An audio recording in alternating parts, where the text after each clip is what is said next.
एक सुनसान गांव था जो सालों से खौफ और आतंक की चादर में लिपटा हुआ था। गांव का नाम था काला शिला। कहते थे कि यहां रात होते ही पिशाच, आत्माएं और दैत्यों का डेरा लगता है। कोई भी रात के समय घर से बाहर कदम नहीं रखता था। रात का सन्नाटा मौत की तरह भारी होता था।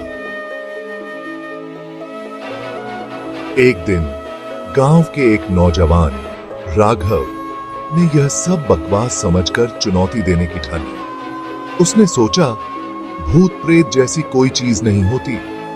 राघव ने अपने कुछ दोस्तों के साथ रात के समय उस जगह जाने का निश्चय किया जिसे गांव वाले भैरव वृक्ष के नाम से जानते थे। गांव के बुजुर्ग कहते थे कि भैरव वृक्ष पे पिशाचों का बसेरा होता है।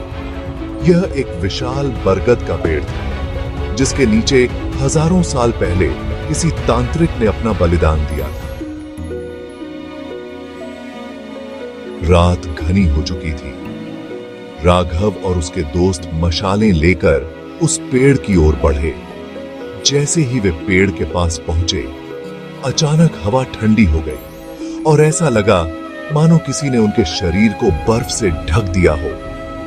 एक अजीब सी दुर्गंध हवा में घुलने लगी और राघव ने अपने कदमों के नीचे की जमीन को हिलते हुए महसूस किया। एक अजीब सी ताकत। अचानक पेड़ की जड़ें हरकत करने लगी। राघव ने देखा कि जमीन से खून बहने लगा है और उसके चारों ओर एक एक करके उसके दोस्त गायब होने लगे। हवा में चीखों की गूंज सुनाई देने लगी, पर वो चीखें इंसानी नहीं थीं। उनमें भयंकर क्रोध और पीड़ा का आभास था। राघव ने पीछे मुड़कर भागने की कोशिश की, लेकिन उसकी टांगें जमीन में धंसने लगी। तभी पेड़ के तनों से एक पिशाच जैसी आकृति निकली। उसकी आंखें जलती हुई अंगारों जैसी थीं और उसके लंबे नुकीले दांत चमकते हुए खून से सने हुए थे।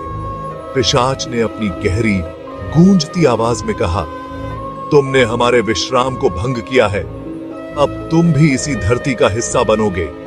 राघव की आंखों के सामने उसके दोस्तों की लाशें झूलने लगीं। वे हवा में ऐसे लटक रहे थे जैसे किसी अदृश्य रस्सी से बंधे हों। उनकी आंखें खुली हुई थीं, लेकिन उनमें कोई जीवन नहीं था। एक एक करके उनकी लाशें पिशाचों में तब्दील होने लगीं और वे राघव की ओर बढ़ने लगे। राघव की चीख पूरे जंगल में गूंजी, लेकिन उस रात कोई उसकी मदद को नहीं आया। अगली सुबह गांव वालों ने केवल खून से लथपथ मिट्टी देखी। न राघव था, न उसके दोस्त। कहते हैं कि उस दिन के बाद भैरव वृक्ष के पास से जो भी गुजरा, उसकी आत्मा वहीं कैद हो जाती है।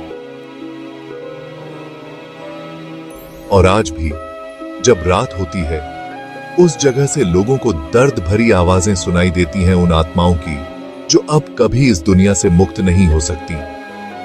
ऐसी ही भूतिया डरावनी हॉरर स्टोरी देखने के लिए चैनल अगोचर विश्व को फॉलो और सब्सक्राइब करो।